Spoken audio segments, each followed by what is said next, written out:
High বন্ধুরা, artisan স্টোরিতে আপনাদের স্বাগতম।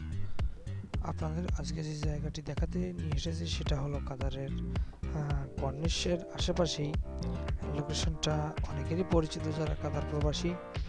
এত সুন্দর মনোমুগ্ধকর একটা পরিবেশ যেটা বলে বোঝানো যাবে না।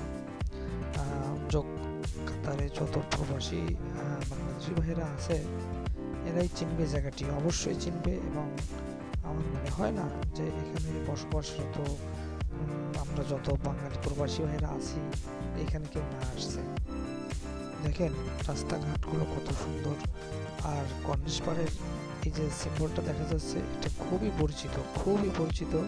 এটা একটা মসজিদের একটা চূড়া। আস্তে আস্তে হাঁটতেছি তো আরও সামনের দিকে যাচ্ছি। দেখেন এখানে কিছু ঘাস। এখানে কাতারের সব থেকে একটা ভালো জিনিস যেটা আমার কাছে খুব ভালো লেগেছে, এখানে গাছের পরিচর্যা করে খুব। আমাদের দেশের মানুষ অতিরিক্ত গাছ হওয়ার ফলে গাছের পরিচর্যা কিন্তু খুবই কম করে, কিন্তু এখানে দেখেন কীভাবে পানি দিয়ে সকাল সন্ধ্যা দুবারই গাছগুলোকে ভিজিয়ে দিচ্ছে।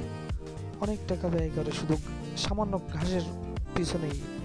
এরপরে গাছ আছে, প্রত্যেকটা গাছের পাশেই অটো পানি সিস্টেম করা।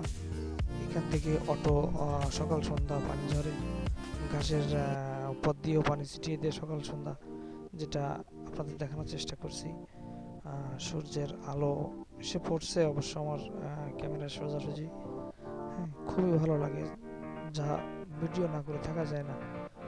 আর আপনাদের সাথে শেয়ার করব না, এটা হয় এত সুন্দর একটা দৃশ্য। যারা প্রবাসী ভাইয়েরা আছে তারা অবশ্যই এখানে আসে বা চিনে। আর যারা দেশে আছেন আমাদের ভাইয়েরা তারা অবশ্যই